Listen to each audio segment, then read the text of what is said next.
And let's do it. Episode 3 of the Hardstyle podcast was going on, my beautiful people. The title of this episode is Why 80% of People That Start Martial Arts Quit / Enough of Your Bullshit. Because most people quit martial arts for a bullshit reason. All right, so there's 3 reasons in general that people usually quit. They are, I don't have time. Bullshit. They want to look cool for their Instagram. They come in and take some photos and they don't realize how hard this stuff is. So they effectively quit martial arts because martial arts is hard and they lack discipline. This is bullshit. Reason number 3, they lack the correct structure to progress because when they're a beginner, no one gives them infrastructure. Now, this is a massive load of bullshit, all right? Now, the third one is not bullshit, as in it's not true.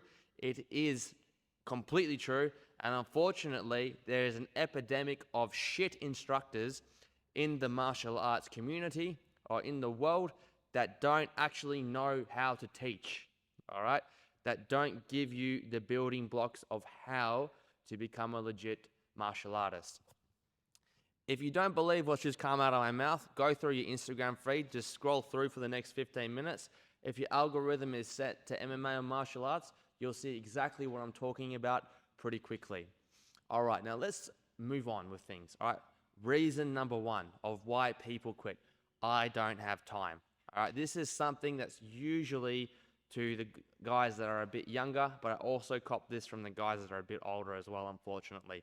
Before we go any further, I just want to preface this by saying if you don't make time for your health and fitness, then you should probably make time for being sick, all right?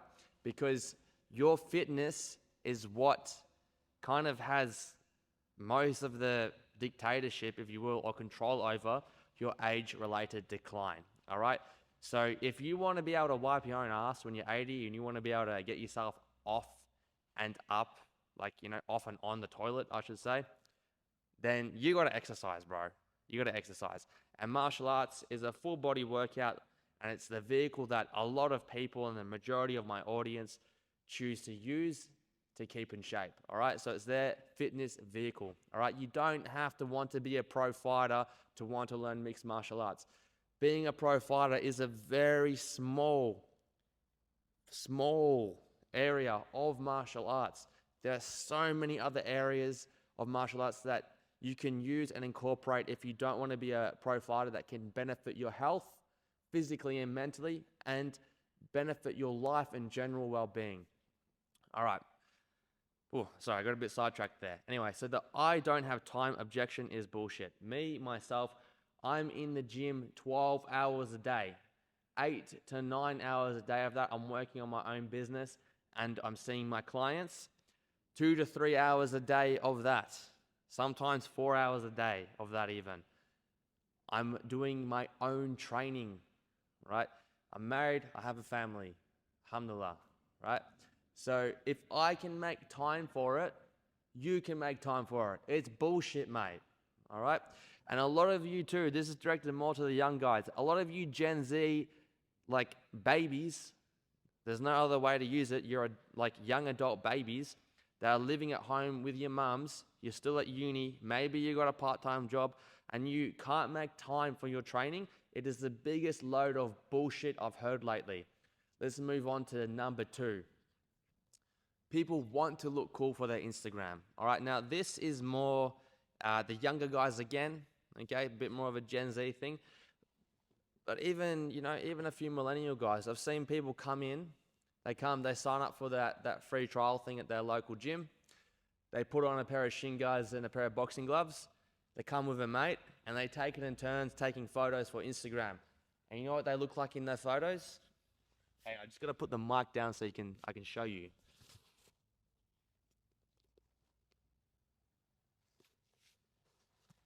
They stand there like that looking like an absolute goose. Absolute goose, mate. Like the thing is as well, when you go to gyms and you use the trial gear, first of all, bro, that's just nasty because everyone's using the same gear. All right? A good gym will wipe it down and keep it hygienic, but you're standing there like this, wearing smelly gear, probably wearing a low quality brand that indicates that you don't know anything about MMA. If you knew something about MMA, you'd be wearing a brand that has better wear and tear and is probably more well known and doesn't look like it came off Shein. Okay? Yeah. Sorry to be the bearer of bad news, but if you're one of those guys, take it down off your Instagram and definitely take it down off your Tinder because you look stupid. Third situation where there is an epidemic currently of crappy martial arts teachers in the world of MMA, in the world of martial arts in general, is because martial arts is such an intricate thing that it's very hard to teach such an intricate thing in a massive group setting. And you got to remember, unfortunately, most of these places are businesses, and business is about cha-ching. Alrighty?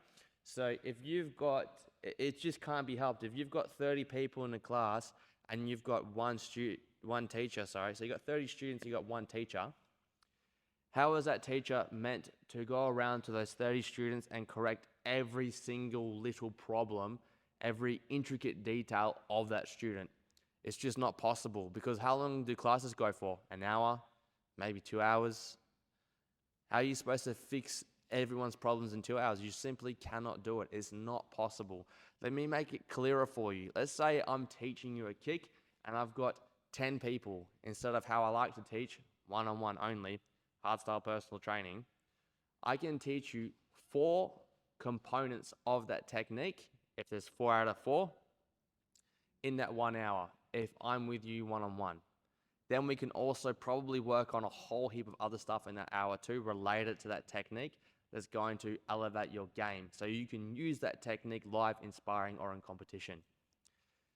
Versus, and I've been in this position too, because I've been a head instructor before, with lots of students. I think the most I ever taught was 200, not in one go, but in one program in particular.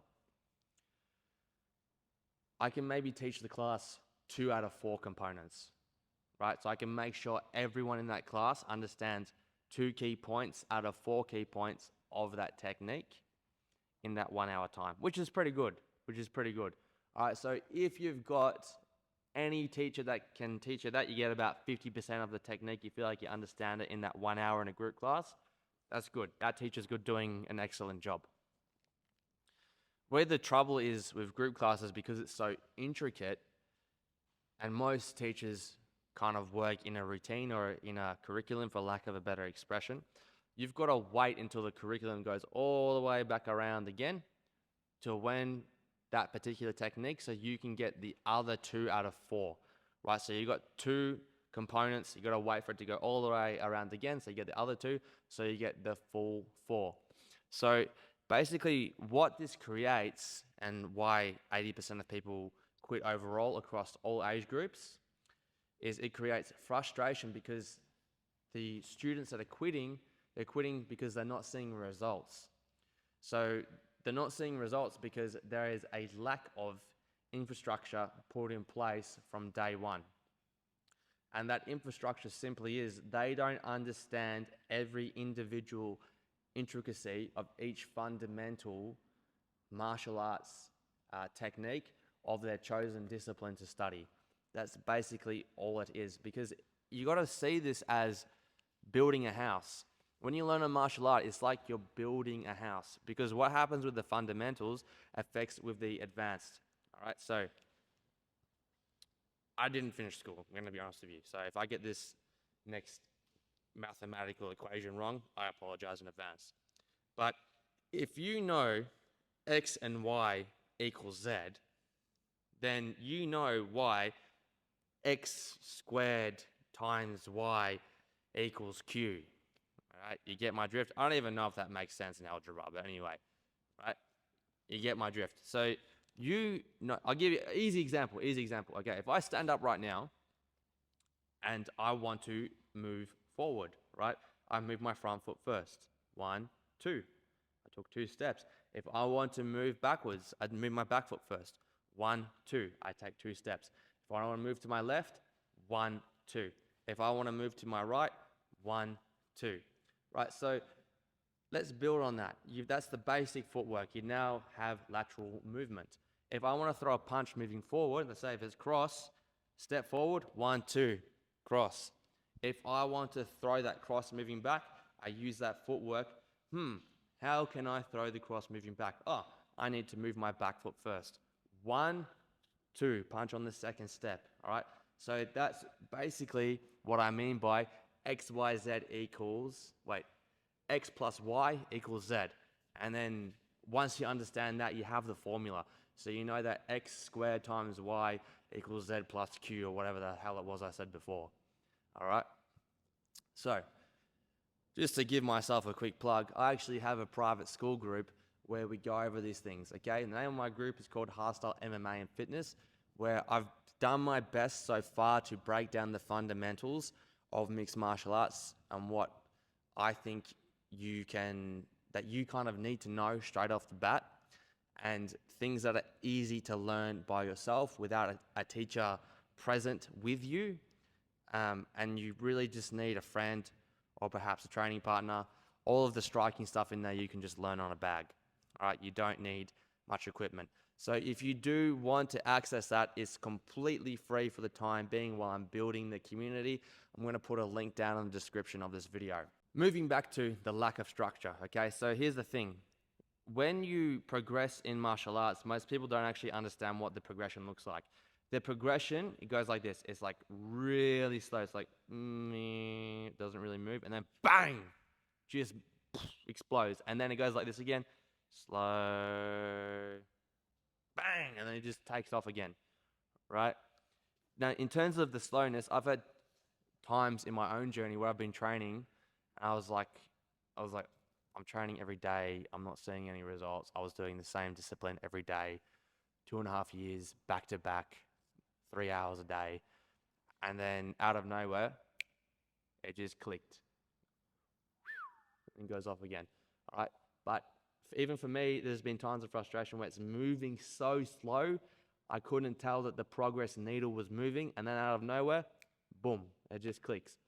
Most of you don't have patience. That's a lot of where your frustration probably comes from, right? Because I would say there's definitely a correlation between people that have a little bit of attention deficit issues and doing martial arts, because you need to be doing something where you're moving all the time. One of my first senseis, shout out to Ajax Sensei from Aikido Mai. Yeah, your boy did Aikido. Didn't do it because I was like, oh, this is going to make my mixed martial arts better. It's because the level of concentration that's required to be really good at Aikido is something that's very unique to that art form. I highly recommend doing it if you ever have the opportunity to, because the concentration factor that you need is second to none, and it also builds bodily awareness in a way I can't really describe and I haven't been able to experience in any other martial art. Okay, so Aikido, no, I don't recommend it for fighting. Do I recommend it for other things, other health benefits for doing Aikido? Yeah, definitely. Anyway, so Sensei Ajax used to always say slow equals fast. And it's something, that term is something I actually say now to my students. I say, hey, slow equals fast.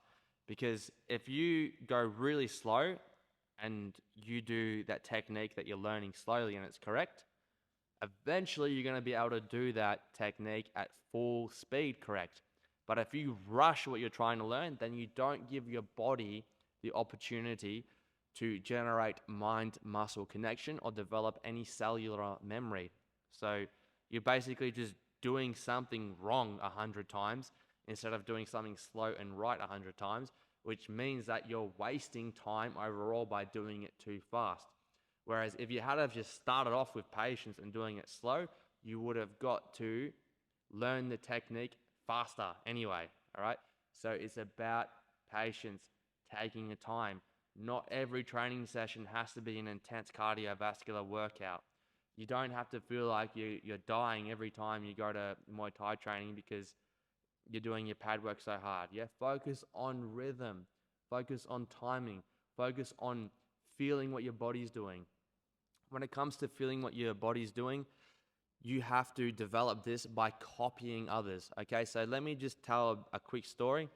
I was shit at school, all right? Really, really shit.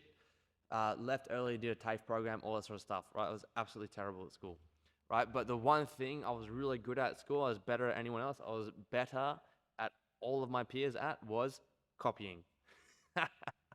Probably not something to brag about, but I'll give you full context at the end of my story. So imagine this is, baby Ibby sitting at a desk doing an exam that I haven't studied for because I had undiagnosed attention deficit disorder, couldn't concentrate, doing this.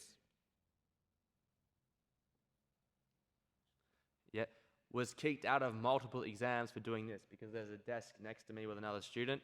I was literally copying, right? I don't think, like, around middle school, probably about the same time where I started training martial arts, I don't think there was an exam I didn't get kicked out of or I didn't copy off someone. All right? Now, that thing that made me do so shit at school is why I'm so good at what I do. Because I can look at something and I've trained myself, it sounds silly, but to look at it as if it's in slow motion and scan that person's body as they do that technique perfectly. And I try and absorb that into my own body as much as possible. Now, that sounds like a load of poppycock, so I'm going to try and explain to you how you can do that. All right? So if I stand up right now and I'm in a fight stance, we're going to keep this explanation striking based because it's a bit more complicated when it comes to grappling, right? But if I stand here and I'm in a fight stance, there's 4 parts of my body that you need to be aware of, right?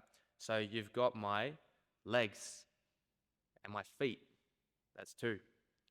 My torso, my arms, and my head. All right, so if you include your feet with your legs, that's 1.